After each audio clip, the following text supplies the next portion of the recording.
The warm sunlight filtered through the glass walls of JFK Airport, painting the terminal in a golden hue.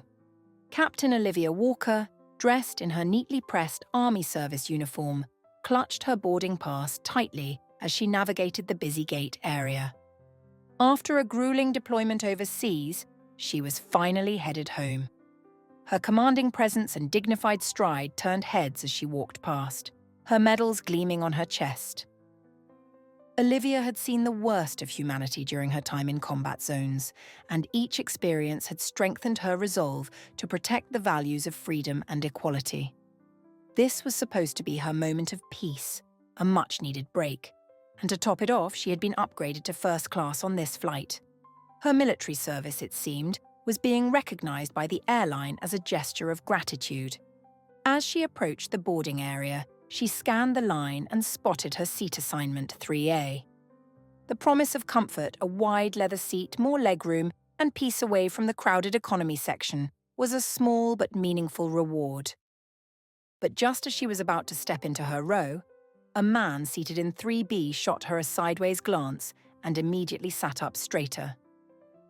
He was in his late 40s, dressed in a crisp business suit, his greying hair slicked back with precision. His eyes narrowed, flickering between Olivia's dark skin and the medals on her chest, before he raised his hand and called over a flight attendant. "I'm sorry," the man began, his voice loud enough for several nearby passengers to hear, "but I think there's been some mistake." Olivia stopped, her brow furrowing. She turned to face him directly. "There's no mistake. This is my seat," Olivia said, her voice calm but firm. She handed the flight attendant her boarding pass as proof. The man's expression hardened, his jaw set tight as if he were about to deliver a hard truth. "No offense," he said with a sneer that made it clear offense was very much intended, "but I paid good money for this seat. I'm sure there's a seat for you back there. In coach." The flight attendant looked between Olivia and the man, clearly uncomfortable with the situation. A few passengers were now watching, sensing tension in the air. "Sir," the flight attendant said diplomatically, "this seat was assigned to her. She's in the right place." But the man wasn't done. "Look, I fly first class all the time. I don't think she—" He paused, gesturing at Olivia in a way that made it clear he didn't believe she belonged. "Fits in here. She should be back there with the others." There it was, the ugly, unspoken message laid bare. Olivia felt her stomach tighten, but her face remained composed. She had faced worse than this on the battlefield. She'd been trained for moments of high pressure, moments where emotions could cloud judgment. This, however, wasn't a war zone.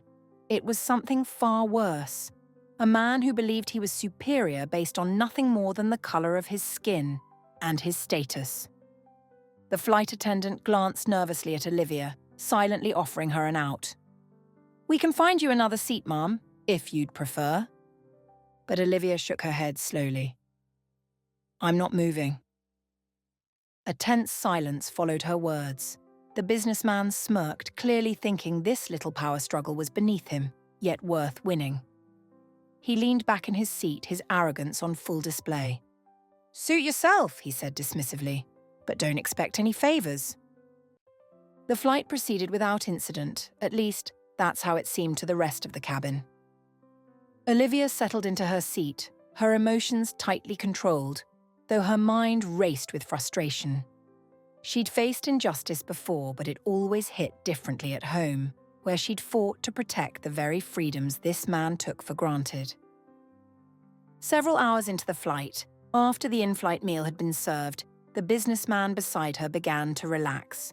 He opened his laptop, adjusting his glasses, clearly preparing to dive into some work.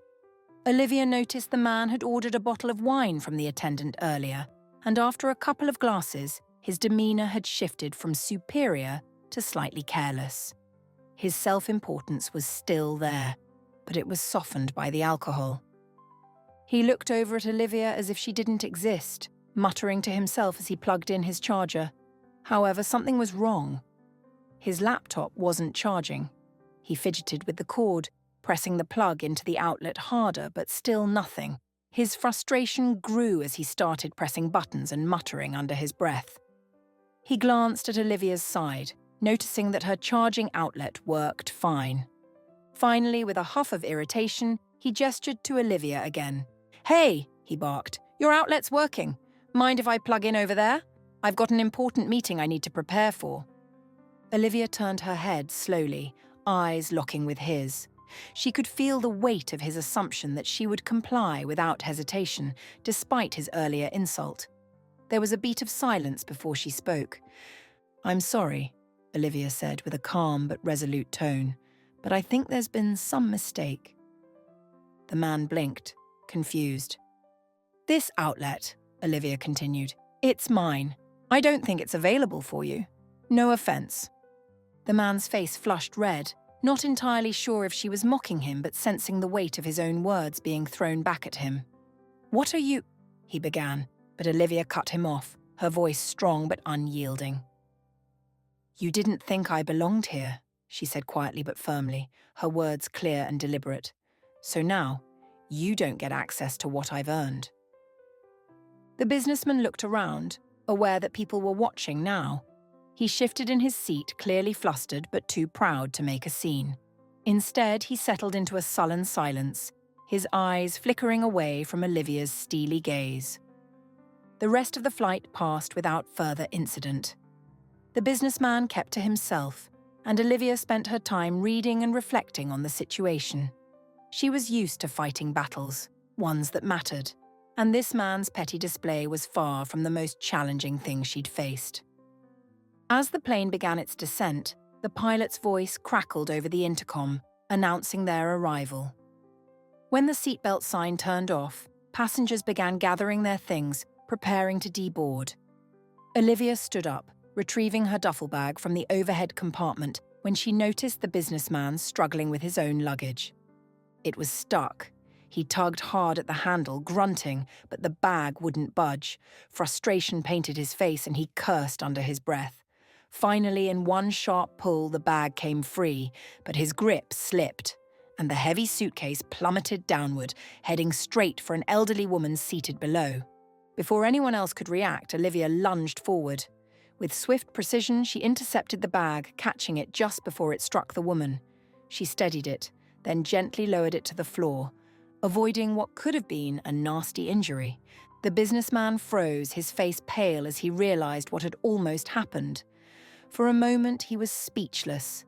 He looked from the woman to Olivia, a strange mix of shame and gratitude flooding his eyes.